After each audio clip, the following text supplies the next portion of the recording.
Assalamualaikum warahmatullahi wabarakatuh. Saya Tita Fatin Fadilah dengan NIM 230903101048. Di sini saya akan menjelaskan tentang alur pemeriksaan PMK nomor 15 tahun 2025. Jadi alur pemeriksaan ini ada 3. Yang pertama alur pemeriksaan lengkap atau terfokus PMK nomor 15 dan RSE pemeriksaan.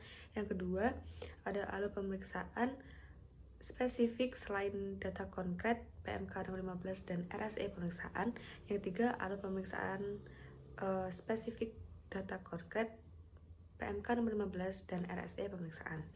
Di sini saya akan menjelaskan terlebih dahulu tentang alur pemeriksaan lengkap atau terfokus PMK nomor 15 dan RSE pemeriksaan. Jadi yang pertama langkah pertama yaitu penunjukan SPV. Ini dilakukan oleh Kepala UP2. SPV tadi itu adalah supervisor pemeriksaan. Ini ditunjuk untuk menangani kasus pemeriksaan tertentu. Kemudian langkah keduanya permintaan audit plan atau program. Jadi SPV kemudian mengajukan permintaan penyusunan audit plan atau program pemeriksaan kepada pihak yang berwenang. Yang langkah ketiga profiling wajib pajak. Ini masih dilakukan oleh SPV, tujuannya untuk memahami karakter WP dan potensi resikonya.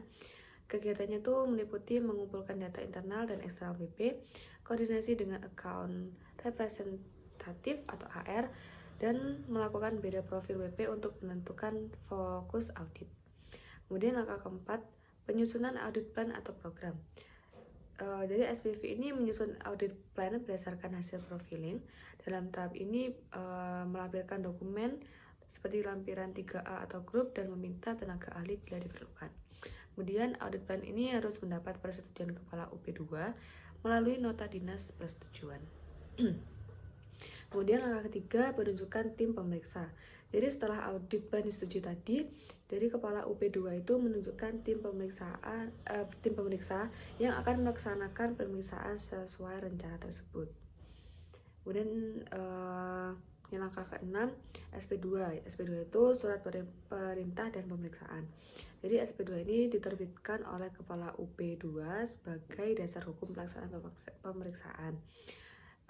Ini SP2 ini menjelaskan siapa timnya, WP yang diperiksa, serta jangka waktu pemeriksaannya. Kemudian langkah ketujuh input audit plan atau program. Jadi SPV ini melakukan input audit plan atau program ke sistem Cortex DJP agar tercatat secara resmi dalam database DJP. Kemudian langkah ke-8-nya pemberitahuan dan TOR, Term of Reference. Jadi surat pemberitahuan pemeriksaan itu dibuat untuk memberitahu BP bahwa akan dilaksanakan pemeriksaan. Kalau yang TOR tadi, Term of Reference itu hanya untuk pemeriksaan terfokus, berisi ruang lingkup dan tujuan pemeriksaannya. TOR ini nanti dikirimkan ke WP langsung melalui ke WP secara langsung atau pos atau dalam elektronik. Kemudian alur selanjutnya itu pengujian pemeriksaan. Ini pelaksanaan di lapangan. Jadi kalau waktu pelaksanaannya itu biasanya kalau pemeriksaan lengkap itu selama 5 bulan, pemeriksaan terfokusnya selama 3 bulan. Kemudian langkah yang ke-9, penyampaian pemberitahuan dan TOR ke WP. Tim pemeriksa ini akan menyampaikan SPM dan TOR kepada WP secara langsung lewat pos atau elektronik. Saat dokumen ini diterima oleh WP, menandakan awal pemeriksaan itu telah dimulai. Kemudian langkah yang ke-10, permintaan dokumen dan atau data elektronik. Jadi tim pemeriksa meminta WP untuk menyerahkan dokumen yang diperlukan. Itu seperti laporan keuangan, buku besar, faktur pajak, data elektronik, dan lain-lain. Kalau WP tidak menyerahkan, akan diberikan peringatan 1 dan 2, yang selanjutnya akan dibuatkan berita acara pemenuhan atau tidak sebagai bukti. Kemudian langkah yang ke-11, pertemuan dengan WP. Jadi tim pemeriksa ini mengadakan pertemuan luring atau daring dengan WP untuk klarifikasi data penjelasan lebih lanjut. Setiap pertemuan wajib dibuatkan BAPK. BAPK itu adalah berita acara pertemuan klarifikasi. Kemudian langkah yang ke-12, permintaan ke pihak ketiga. Jika dibutuhkan tambahan bukti, tim dapat meminta data ke pihak ketiga, misalnya seperti bank, supplier, instansi lain, termasuk IPK. Itu informasi bank dan keuangan. Kemudian langkah yang ke-13, pemeriksaan di tempat WP. Jadi tim ini melakukan pemeriksaan langsung di lokasi usaha WP, mencocokkan data, melihat fisik dokumen, atau wawancara dengan pihak yang terkait. Jadi setiap kegiatan di tempat WP juga dilibatkan BAPK. Kemudian langkah yang ke-14 itu perubahan audit plan. Terkadang selama pemeriksaan ditemukan data baru atau indikasi pelanggaran yang belum tercantum dalam perencanaan awal. Kalau misalkan ditemukan data yang baru atau diindikasi pelanggaran tersebut, itu akan SPV atau tim pemeriksa itu mengusulkan perubahan audit plan kepada Kepala UP2. Kemudian setelah disetujui, audit plan tersebut diperbarui dan dimasukkan ke sistem. Tujuannya itu untuk memastikan ruang lingkup pemeriksaan tetap relevan dan lengkap sesuai fakta terbaru di lapangan.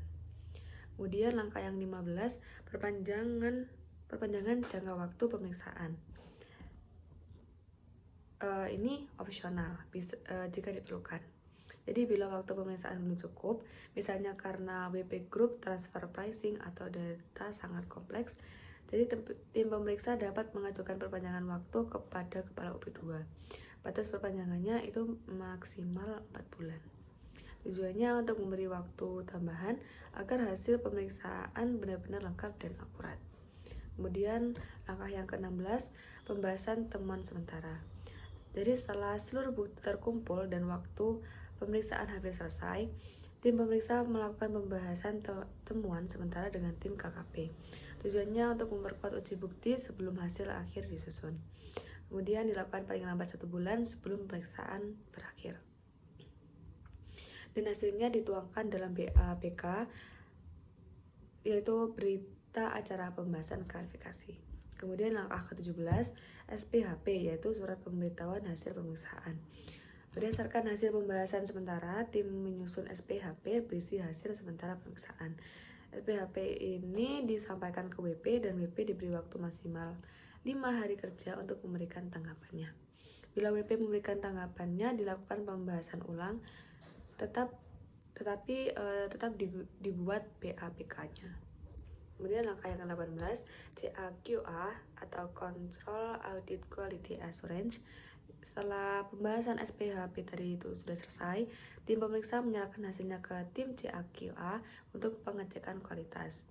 CAQA ini memastikan prosedur pemeriksaan sudah sesuai dan bukti lengkap. Jika ada catatan, tim pemeriksa wajib memperbaikinya. Kemudian tahap 3, pembahasan dan pelaporan pemeriksaan. Jadi di langkah 19 ini undangan PAHP. Jadi setelah yang hasil CAQA tadi disetujui, tim pemeriksa mengundang WP untuk PAHP pembahasan akhir hasil pemeriksaan. Yaitu nanti undangannya dikirim paling lambat 3 hari kerja sejak tanggapan SPHP berakhir. Langkah ke-20, pelaksanaan PAHP. Ini dilakukan pembahasan akhir antar tim pemeriksa dan WP. Semua koreksi final dibahas bersama dan hasilnya dibuat PAHP. Dan langkah 21, permohonan QA.